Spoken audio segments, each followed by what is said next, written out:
Bom dia, vamos refletir a respeito da morte de Sansão.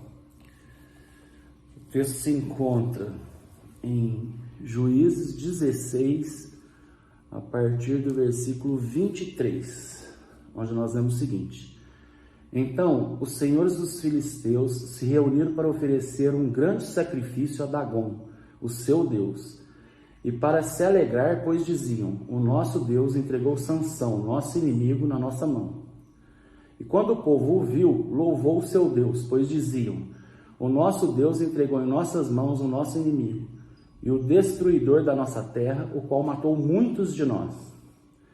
E sucedeu que, quando o coração deles estava alegre, disseram: Chamai Sansão, para que ele nos faça diversão. E chamaram Sansão da casa prisional, e ele lhes fez diversão. E eles o colocaram no meio de duas colunas.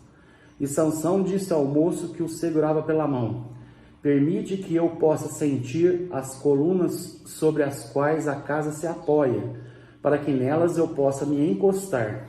Ora, a casa estava repleta de homens e mulheres, e todos os senhores dos filisteus estavam lá. E havia sobre o telhado cerca de 3.000 homens e mulheres, que observavam enquanto Sansão os divertia. E Sansão clamou ao Senhor e disse: Ó Senhor Deus, recorda-te de mim, pois rogo-te que me fortaleça, rogo-te só mais esta vez, ó Deus, para que eu possa ser, de uma vez, vingado dos filisteus pelos meus 2 olhos.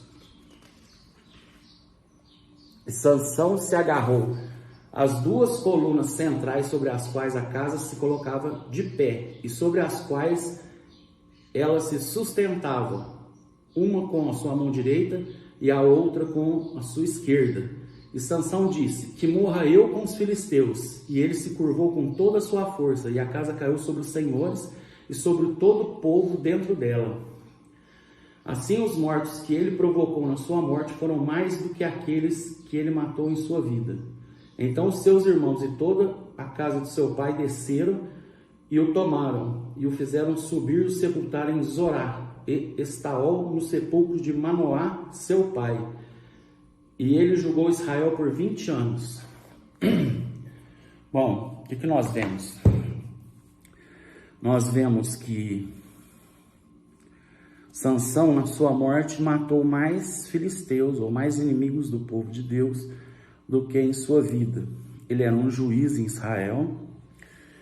A sua força vinha do seu voto de Nazireu, que significava que enquanto ele não cortasse seus cabelos, o Espírito Santo de Deus estaria sobre ele, o fortalecendo, fazendo com que ele fosse super forte, com que ele tivesse uma força sobrenatural. Na vida dele toda, ele defendia o povo de Israel contra os filisteus que os estavam dominando, mas ele se envolveu com Dalila. Dalila o enganou. Ele contou a Dalila de onde viria a sua força, que seria dos cabelos, só que o cabelo é a representação da força de Sansão. A força dele, na verdade, vinha do Espírito de Deus nele. Mas enquanto ele permanecesse sem cortar o cabelo, o Espírito estaria nele. Quando ele cortasse o cabelo, o Espírito sairia dele, porque esse era o voto. O que acontece é que, pouco antes, quando ele está cego, entre os 2 pilares desse templo, ou dessa casa, desse palácio, que ele derrubou sobre os filisteus e os matou, ele clama a Deus, pedindo que Deus restabeleça a sua força, que o Espírito Santo de Deus venha sobre ele somente mais uma vez, para que nessa última vez, ele possa se vingar dos filisteus, os matando, eliminando da terra, vingando tanto a ele quanto ao seu povo. E Deus concede a ele o Espírito Santo, que lhe dá força, que lhe dá poder para derrubar aquele templo em cima, aquele palácio em cima dos inimigos do povo de Deus. Isso chama-se suicídio. Então nós vemos que mesmo na Bíblia, mesmo nas Escrituras, o suicídio, ele é tratado de forma complexa. Não é algo fácil e simples de se entender. Sansão certamente não foi para o inferno, ele foi para o céu.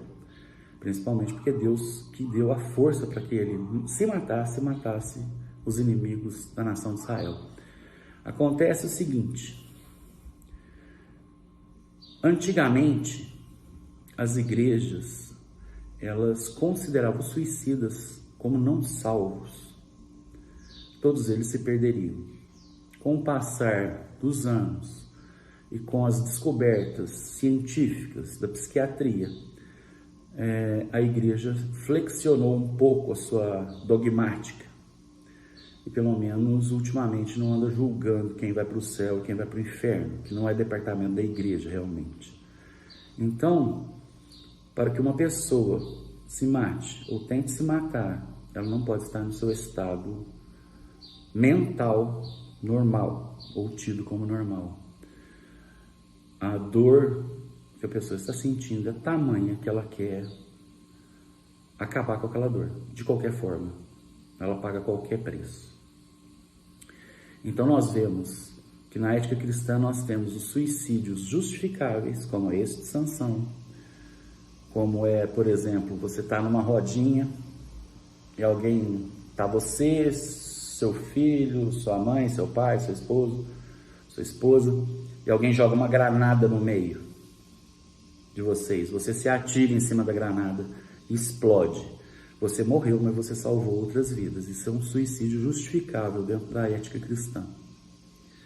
E os outros suicídios, praticamente todos, não são justificáveis dentro da ética cristã. Acontece que uma pessoa que se mata não está no estado normal. Se ela não está no estado normal, isso é uma atenuante, uma séria atenuante, porque as faculdades mentais da pessoa devem estar normalizadas para que ela possa ser julgada segundo aquilo que ela está fazendo.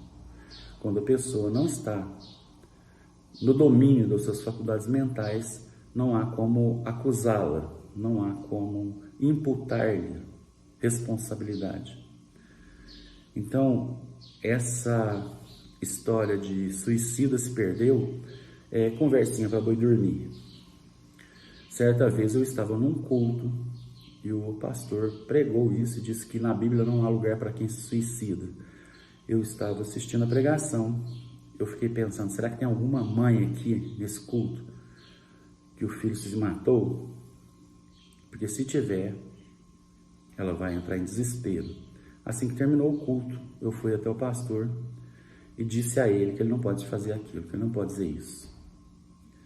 Citei o caso de Sansão, perguntei para ele se ele achava que Sansão tinha ido para o inferno. Ele ficou sem uma resposta para me dar, mas pelo menos no período em que eu o acompanhei, eu não ouvi mais ele falar sobre suicídio. Mesmo porque já é pesado demais para alguém que perdeu um filho ou alguém que ama de forma trágica, que a pessoa tenha se suicidado, já é peso demais para a pessoa sem ter que ouvir idiotice. Então, se o suicida se salva ou se perde, é departamento divino, não é departamento da igreja, não é departamento meu, nem seu, nem de ninguém. Há o texto que diz que aquele que destruir o templo de Deus, não sabeis que vós sois o templo de Deus, e aquele que destruir o templo de Deus será destruído. Não sabeis vós que o vosso corpo é o templo do Espírito Santo, e aquele que destruir o templo do Espírito Santo será destruído. Tá, mas isso vai depender muito da saúde mental da pessoa, da saúde emocional, se a pessoa é convertida, se ela tem o Espírito Santo, se ela não tem o Espírito Santo. Porque mesmo pessoas com o Espírito Santo, creio eu, não estão isentas do suicídio. Então, não é um assunto para debate, é um assunto para oração, é um assunto para prevenção e é um assunto para auxílio e misericórdia. ajude a pessoa que está com depressão, auxilie, ampare, suporte, dê suporte. Não julgue, apenas seja um irmão, um amigo. E se essa pessoa tentou se matar, ou se ela se matou, também não julgue. Não queira adivinhar o destino eterno de quem está doente, de quem está fora das suas faculdades mentais. Apenas um instante é o suficiente para a pessoa se matar. Um único segundo, ela pode tirar sua vida, pular de uma ponte, dar um tiro na cabeça. E quem garante que no segundo instante ela não se arrependa, ou enquanto ela está caindo da ponte ao chão? Então, somente Deus sabe esse assunto com clareza. Nós somos apenas amadores, discípulos, aprendizes ignorantes, que não conseguimos enxergar o todo, mas conseguimos ver apenas parte das partes, faíscas de partes. Fique com Deus, não julgue o suicida, não julgue o deprimido, apenas apoie e ore para que a depressão também não te pegue. Amém.